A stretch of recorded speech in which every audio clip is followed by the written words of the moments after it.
विप्रो ने हार्मन के 5,600 कर्मचारियों वाले डिजिटल यूनिट को खरीदा। खोजी तकनीक में लगी तेजी। क्या हुआ?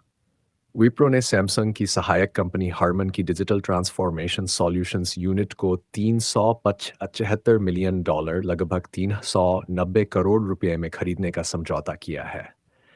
इस सौदे के बाद विप्रो को वैश्विक स्तर पर 5,600 से ज़्यादा नए कर्मचारी मिलेंगे। क्यों ज़रूरी है?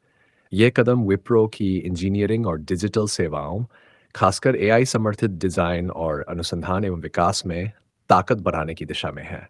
इससे कंपनी की सेवाएं और पहुंच दोनों और भी ज़्यादा विस्तृत होंगी। क्या होंगे फायदे और सावधानियां? लाभ: ये डील विप्रो को एआई ड्रिवन इंजीनियरिंग सेवाओं में और मजबूती देगी और उसे नए उद्योगों में कार्य करने का अवसर देगी।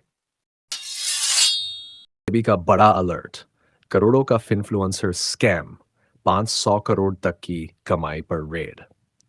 सेबी ने एक मशहूर फाइनेंशियल इंस्पायरर अवधूत साठे के खिलाफ बड़ी जांच शुरू की है। मीडिया रिपोर्ट्स में बताया गया है कि कथित तौर पर उन्होंने बिना मक पंजीकरण रजिस्ट्रेशन के निवेश संबंधी सलाह देकर अवैध रूप से 400 करोड़ रुपए तक कमाए हैं।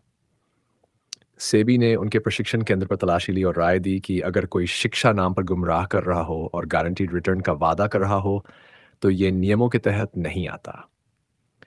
सेबी की टीम पूरी जांच पड़ताल कर रही है और साठे ने कहा कि वह केवल ट्रेडिंग ट्रेनिंग देते हैं और सभी वीडियो सत्र जारी रहेंगे, पर मीडिया रिपोर्ट्स पर ध्यान न दें। एजीआर रिहाई से राहत: वोडाफोन एंड एयरटेल के करोड़ों के बकाए माफ होने की तैयारी।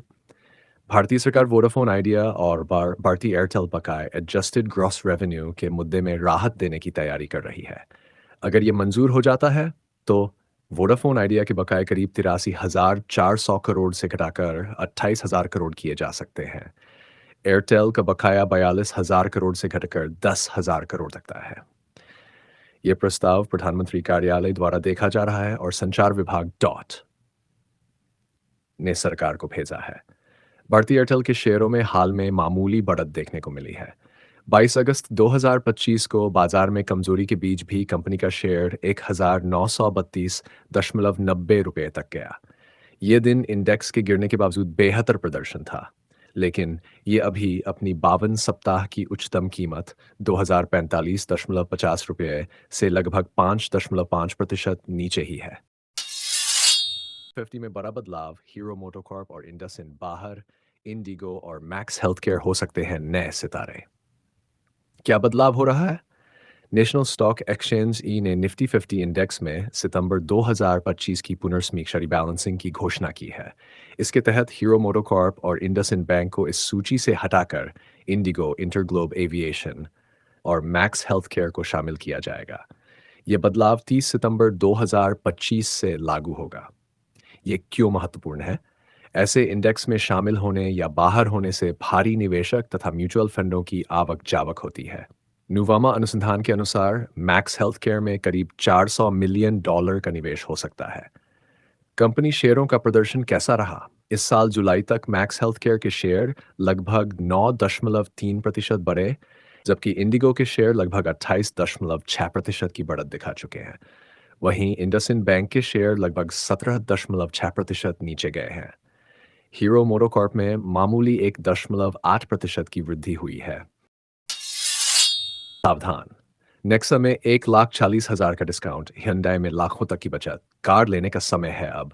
मारुति नेक्सा पर भारी छूट अगस्त 2025 में।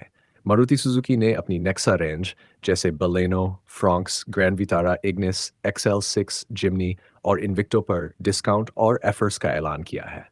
इसमें cash discount, exchange bonus, scrappage programme और कॉर्पोरेट ग्रामीण ऑफर्स शामिल हैं। कुल मिलाकर कुछ मॉडल पर 1,40,000 तक की बचत की संभावना बनी है।